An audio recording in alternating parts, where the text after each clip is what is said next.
Okay. If Ethan wants to talk to me, he can talk to me. Okay. He doesn't have to constantly cry as a 50-year-old adult with 3 children from behind an Instagram story. Okay. You can talk to me in person, big dog. You got my phone number. We can have a conversation on your stream. We can have a conversation on my stream. Last time I had the baby gloves on and you cried like a bitch after doing Teddy Fresh ads in the midst of our genocide coverage. Okay? That's right. And I'm not talking about the Leftovers episode where he actually cried. That was a beautiful moment. And I was actually very wrong for thinking that actually meant something. It turned out it didn't mean shit for you at all. Okay? But you have anything to add, Gavin, before we take a look at this Hasan Piker video? Whew. Let's take a look. I actually don't necessarily agree with the way that Hasan responded to this. That being the content nuke from Ethan Klein that we discussed recently. I don't actually totally agree with the way he responded to this, but let's take a look. Yeah, I haven't watched it yet. I've been waiting for you guys. The reviews are rolling in. While obviously many of you are wondering, Hasan, are you going to be watching Ethan's content nuke? The answer is, of course not. But many people have texted me so far being like, dude, this is the dumbest thing. Why did he spend months of his entire life making this video? From what I understand, the reviews are not great.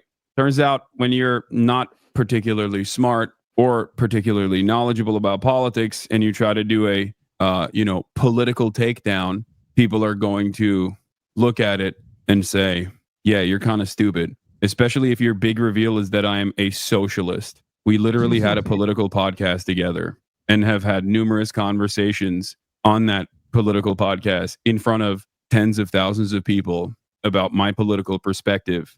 Clip chimping me into oblivion is not going to take away people's understanding of your lack of intelligence, especially as it pertains to politics. Like you did a political podcast with an anti-capitalist co-host for a year plus. And I guess you were so oblivious, you thought I was something different. I don't know. I thought you would visit the Japanese. Yeah, ironic because I'm literally going to interview the Japanese Communist Party in 2 hours. Like that is, it's so funny. It's so funny to be like, oh, dude, this guy Hasan, I'll have you know, he's a commie. And it's like, I'm about to go interview the Japanese Communist Party in literally 2 hours. I am going to go to the headquarters of the Japanese Communist Party to interview them. Unprecedented access. What a shocking. Also, Anna pretending that Hasan Piker is somehow just a video game player when he's going to Japan to do actual journalism to interview the head of the Communist Party. When was the last time Anna Kasparian left the TYT studio to go out and do some real journalism of her own? When was the last time she even conducted an interview, guys? Like, everybody will smear the Vanguard and say, we're not... With the Black conservative perspective, she interviewed him on her Substack. Oh, sorry. I mean for TYT, the network. But yeah, it's very sporadically. It's very infrequent. And Hasan is always interviewing people. He's always booking guests. He had Lena Khan on. He had, all kinds of... The firefighters in LA? Yeah, he interviewed prisoners.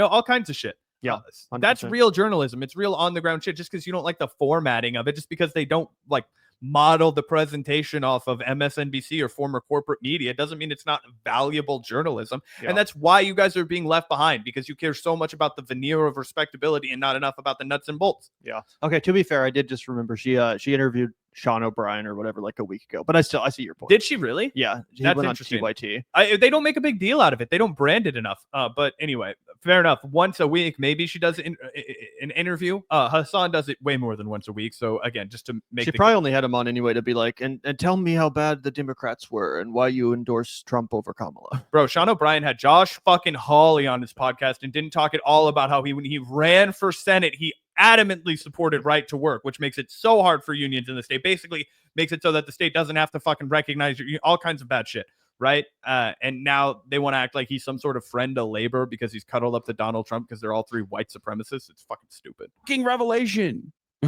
Chatters are like, God damn, you're not a right-wing Republican? What the hell is this? I'm out, brother. What the wait, you been a commie this whole time? Do you interview Kohei Saito today? No, I think he's back from Berlin. But I don't know if I have access. I don't know if I have access to Saito. It would be sick. I would really love to talk to him. But for those of you who don't know, Kohei Saito is a very famous degrowth, Also, for whoever chatted, leaving the studio is not a criticism of her not working from home. She doesn't like when she's at the studio. Obviously, she's not working from home. My criticism is that she doesn't go out into the world and do any actual contributing. Marxist academic from Japan. He was, I believe, in Berlin for something going on in Berlin. I forget what it was until recently. I think he just came back. So it would be great to interview him. But I mean, to be fair, I think we'll have our disagreements, but he knows more than I do. But, you know. Anyway, Ethan is wrong. I love capitalism. Literally says capitalism on my shirt. It says capitalism is voluntary. Get bread or get dead. So obviously Ethan is wrong. So I don't know where he's coming from. I'm a capitalist. I love capitalism. Yeah. I'll be interested to find out when Gavin gets back what he disagrees with about Hasan. Like if he thinks Hasan should have watched it. To be honest, this is kind of what I anticipated from Hasan Piker. I figured he would just kind of roll it off, like, you know, let Ethan do his thing. I think he's expecting it to be like a supernova. Like Ethan gets a lot of attention right up front. A lot of people watch it. Then the debunks start coming out, and then Ethan is, you know, now less relevant than ever before. But now that Gavin's back, I'll ask him about this. Gavin, what was it? I don't know if we've gotten to it yet, but what was it that disappointed you about Hasan's response here? Oh, when he says that he would debate Ethan, he was like, just come talk to me, bro. Oh, you don't think he should debate him? No. Have we got to that point yet? No. And actually, what's funny is that I was saying that I thought that it was the correct and exactly what I predicted, that Hasan would just completely ignore it and move on, which is what I was anticipating that he would do in this announcement. It's just be like, this guy's stupid. I'm doing more important shit. Like, why would I even bother to watch it? But interesting. Let's keep watching it. I'm going to go to the JCP interview to do this. No. I'm going to do this the entire time. Yeah. Chotto matte. Wakarimashita. He said he mainstreamed you. Yeah, he made me. Ethan Klein made me. While I was working on that garbage, you were interviewing and humanizing incarcerated firefighters and having the time of your life with your best friends in Japan. Says a lot about your respective characters. Yeah, it is what it is. He had you playing Marvel Rivals with friends in the background while he years in his basement conjuring and editing. Okay, calm down. All right, I fixed it. I literally fixed it. Okay, I fixed it. Shut up. That's crazy. Don't say that. I fixed it. And it's going to grow back. It's going to take weeks, but it's going to grow back. Everybody calm down about my eyebrows. Everybody stop about my eyebrows, please. A eyebrows. I know they're not even regular eyebrows. They're A eyebrows. You getting worried about the content, Nuke? Look a little worried there, boy. Yeah. I can't believe another person basically compiled Reddit posts from Epstein's subreddit into a shittily edited 2-hour video. It's the eyebrows that make you look shocked. Yeah. The eyebrows are changing my reaction. They're deleting any comments that are pro Hasan. Yeah, of course they are, dude. What are you talking about? Like, obviously, the number one thing that Ethan could never do is leave comments hidden. And he knew that people were going to watch it and be like, this shit sucks, dog. You're stupid. So he probably hired people to literally clamp on every single pro Hasan comment instantly as soon as it comes in so that he can make it seem like he is not actually censoring people while simultaneously doing just that. You know, I think the content in and of itself will speak for itself. A million other things that I've done, because any reading whatsoever, by simply attacking someone who does do political comments, that his main goal is that you do not end up mainstream. Yeah, I know. It's because it's Epstein take. The idea that like the part where he actually says he discussed this with Ethan. It seems like despite the fact that this fan editor channel edited out all of his ums and ahs and breaths, they decided to keep in a bunch of other irrelevant bullshit. This actual discussion, but write articles about me or write articles about anything, you know, media or political commentary across the board are a little bit more knowledgeable about the shit that they're talking about than, you know, Epstein's brigaders. Or this is a funny take, but Fossabot timed you out. People are you know, dunking on it and clowning on it, then taking it seriously, like, oh my god, this is the most serious thing. Partially because a bunch of people have made this exact same video a million times over, and it's almost always the exact same principle. Yeah, but do you want to switch to that clip? Yeah, I think this is the one where he offers a debate, or, you know, says come talk to me or whatever. Yeah, let's take a look. End of the podcast, I was so fucking gracious to him, far more gracious than he goddamn deserves. Like, literally ends the podcast because he can't fucking cut it. Like, he's like, oh, I don't want to talk about politics anymore because people are hurting my feelings when I talk about Israel, and because it kind of comes across like I'm defending Israel. Okay. And then everybody goes, oh, you're defending Israel. It's like his whole shtick for the past year has been saying liberal Zionist talking points and then getting mad at everyone when they go, "Are you a Zionist?" And he's like, "Whoa, this is anti-Semitism." It's like, shut the fuck up, dude. What kind of fucking moronic attitude is this? Just don't talk about politics. Just go back to fucking talking about like gooning or Justin Baldoni or whatever fucking new thing is happening online. You're clearly not intellectually equipped enough, and you got fucking deluded by a sex cult, okay? Like Destiny was able to fucking brainwash you over the course of a year. I'm sorry. You got a child's brain. Go enjoy childish things. The fuck is wrong with you? Why do you have to like literally do politics? Your fucking fan base hates it. You're clearly all the people in your vicinity hate it. And you're still like, nah, I'm the number one guy. I'm the number one politics guy. Okay, dude, there's plenty of fucking dumbasses. Go ahead. Have a right wing, do your little right wing tilt, I guess. And then maybe you can find admiration again. But it's probably not going to happen in the liberal sphere that you're trying.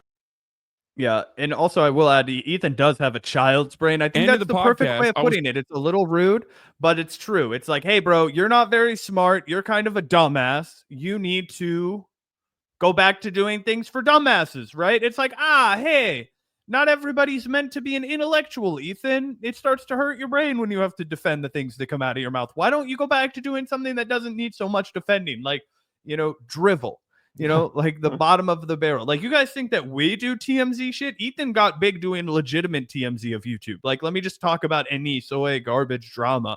And I don't even think there's anything wrong with that. I think YouTube needs channels like, what's that guy's name? Philip DeFranco or whatever. Who cares? That's what made YouTube. Yeah. But don't ever stick your beak where it don't belong and spread some Zionist propaganda, or you're going to catch the smoke. Yeah, 100%. And as I've said before, like if Hasan genuinely was being anti-Semitic, I think that it would be fair game. If Hasan was genuinely this giant content creator who was out here genuinely spreading anti-Semitism, then I actually do think people would have responded better to Ethan's attacks on him. And they would have said, yeah, I don't fuck with that. I don't like anti-Semitism, and it sucks that this really large influencer is out here spreading it.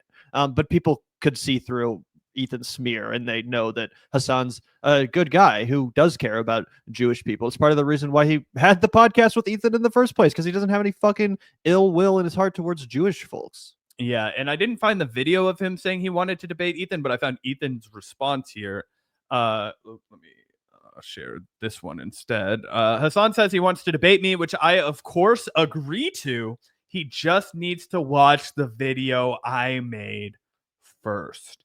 Ethan didn't make this video on his own, no shot, and he wants the spectacle of Hasan needing to pause every 2 minutes and elaborate every point where he was misconstrued in order to keep him on the back foot for 6 hours. Ethan's a little bitch afraid to just one-on-one talk. That I think is very true, and I think that's exactly what Ethan wants to do. He wants to get into a semantic battle instead of talking broadly about any of the things that Hasan substantively accused him of. But I think I am kind of coming down on the side of Gavin. Like, I don't care if he debates Ethan or not. I don't like feel strongly about it, but I feel like it's better for Ethan if Hasan debates him, and it's better for Hasan if he doesn't. You know what I mean? Yeah, I think so. And ultimately, I think it was kind of a mistake for Hasan to even put that on the table. I think you should have just left it at, you're an idiot. Go back to gooning, go back to childish things with your childish mind. Like, that would have been better, because now it's like, really, you want to have this fucking loser on your show to sit? I mean, it might make for good content for sure. Obviously, we'd have a heyday reacting to it. But one thing I've learned is that, believe people when they show you who they are, and even just on a personal level. Like, you don't want to be fucking with this guy. This person fucked you over. He betrayed you. He smeared you and slandered you while you've kept it classy. Don't invite this back into your life. Just ignore it and go about your day. Keep doing your thing. You're clearly being super productive. Hasan keeps going up and up and up and up, getting more and more mainstream, as Ethan put it. So, just ignore this shit. It's beneath you, Hasan. I agree, it's beneath him. I think if he can finesse it in a way where it makes Ethan humiliated one final time and puts him away for good, then I'd say go for it. But I totally agree. It's a lifeline to Ethan if Hasan does it the wrong way. You know what I mean? And I don't think Ethan deserves to be rehabilitated. In fact, I thought that the opportunity that Hasan gave him when they had their last Leftovers pod, when Ethan breaks down and cries and Hasan explains to him, like, dude, no, you don't understand how horrible it is over here. I want to teach you. I forgive you for not understanding. There's an entire propaganda apparatus to make sure you don't understand. But then when you turned around and you spent the next year and a half actively slandering this guy, cuddling up to Destiny, cuddling up to all the worst individuals, and laundering the reputation of a genocidal ethno-state, and laundering the reputation of our own government as they perpetrated it, and saying that they needed to give them bombs, that they needed to continue to step on the necks of every single Palestinian, murder them, starve their children, right? Even when you cried, when you had to confront the reality, when everybody showed you this is what's going to happen, you're a father with 3 children. Could you imagine if your kids had to suffer 1 ounce of what these Palestinian children have suffered? He couldn't handle it because he knows deep down that it's immoral and wrong. He just believes that they're inhuman. They're not, and it really does come down to that. And it's wrong. And so if Hasan can find a way to humiliate him and put him away once and for all, I say go for it. But otherwise, I'm with Gavin. Just fuck it off. Yeah, it would be weird. It would be weird.